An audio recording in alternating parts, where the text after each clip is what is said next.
cab driver asks me what I do for a living, and I would tell him I do UX design or user interface design.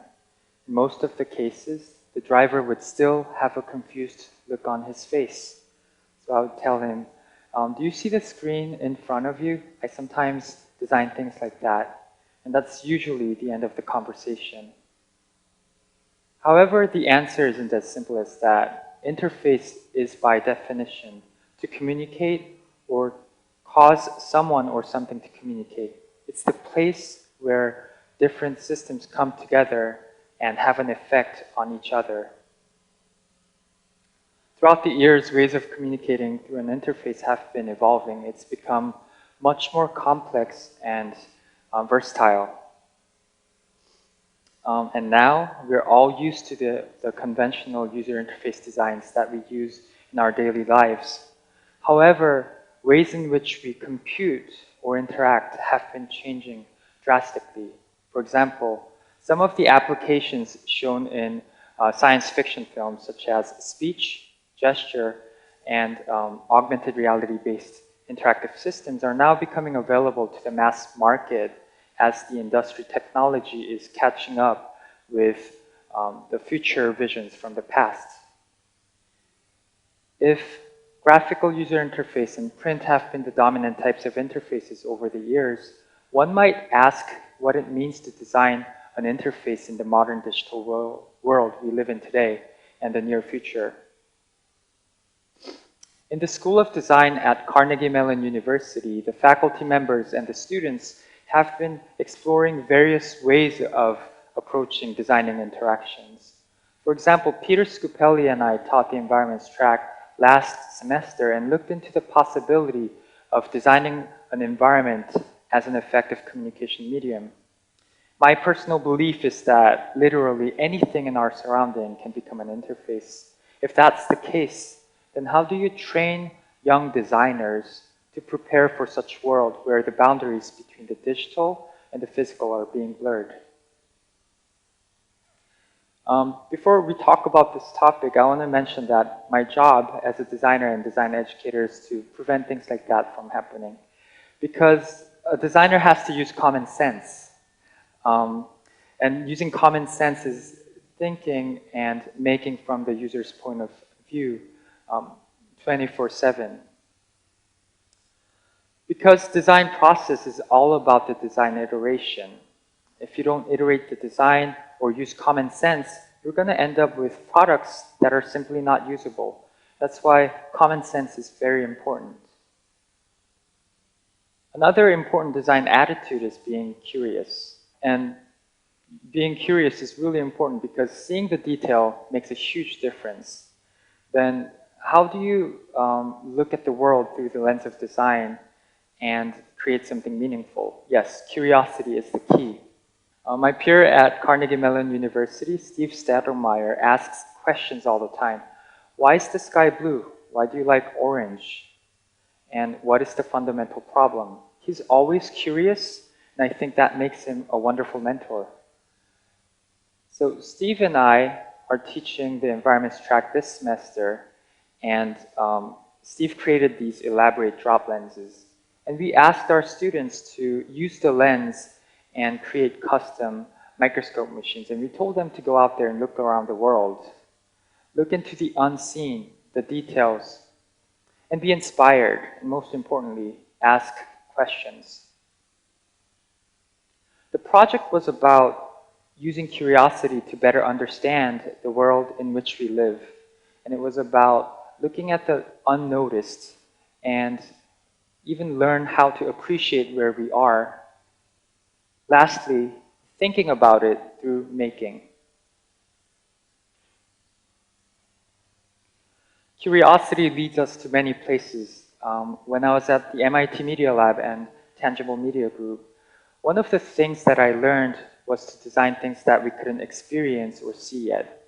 My academic advisor and my hero, Professor Hiroshi Ishii, called this type of practice vision-driven research.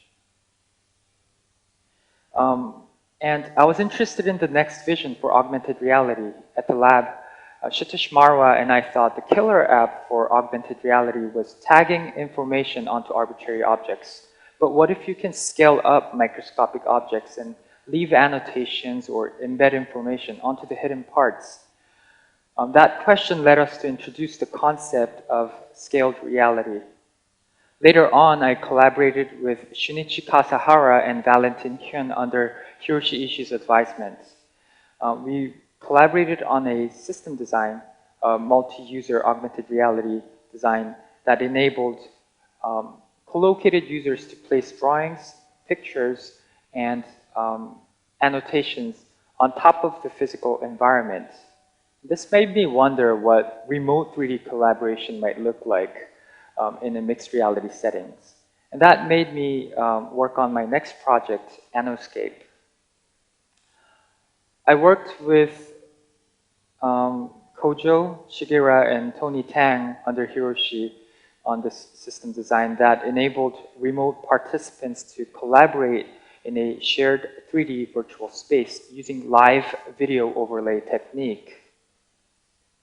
What intrigued me most about this project was the future vision of integrating the mobile-based AR applications into the virtual space in the desktop settings.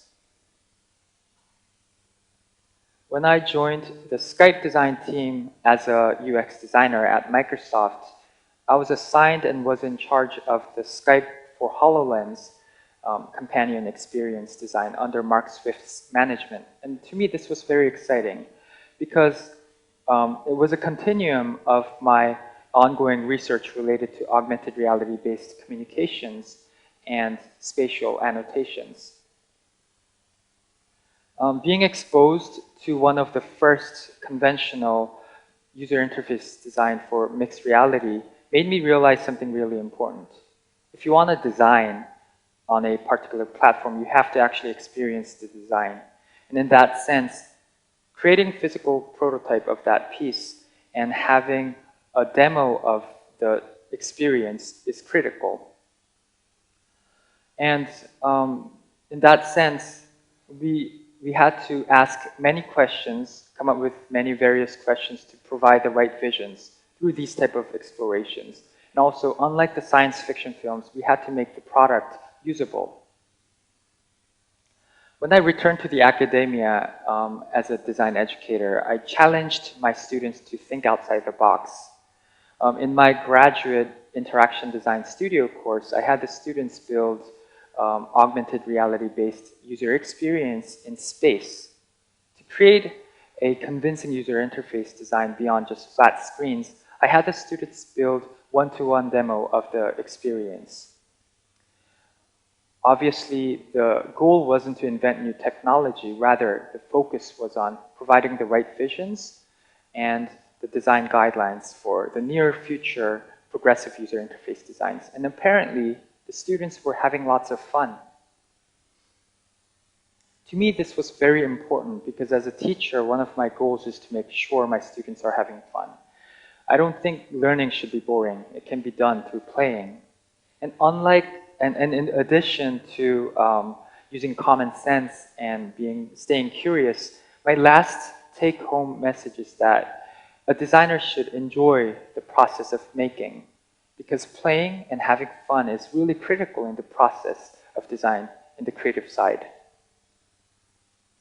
At Art Center College of Design, where I obtained my first master's, MFA in Media Design, my thesis focused on using the environment as an effective communication medium. In retrospect, the fun factor in tinkering and playing with digital technology motivated me to stay in the field of interaction design for many years now. Responsive causality is a meaningful project to me because for the first time in my life, technology wasn't something that intimidated me. Rather, I approached it as if it were just another set of design tools. And this was a commentary piece. And my assumption was that designers and architects no longer predefined the practices in everyday life. Rather, I thought that technology was changing the notion of an environment. The hybrid chain reaction represents how the boundary between the digital and physical is blurred. And I thought even a simple technology can change the hierarchy of a system.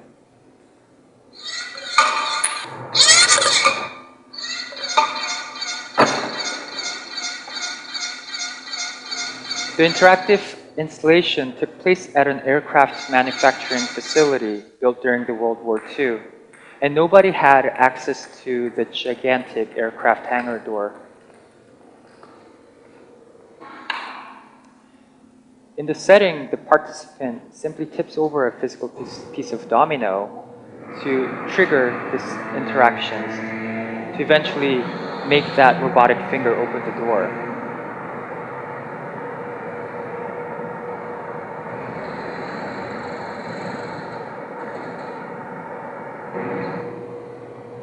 And I wanted this to be a whimsical way of telling a story, so I chose to use scraps of wood and rubber bands lying around the shop. And I had lots of fun working on this project, as you can see. Through this piece, I was hired at NASA Jet Propulsion Laboratory by Dan Goods, who's the visual strategist at JPL, through the National Space Grant Fellowship. And Dan and we went to Exploratorium in San Francisco and created this installation piece that promoted a NASA mission to Jupiter.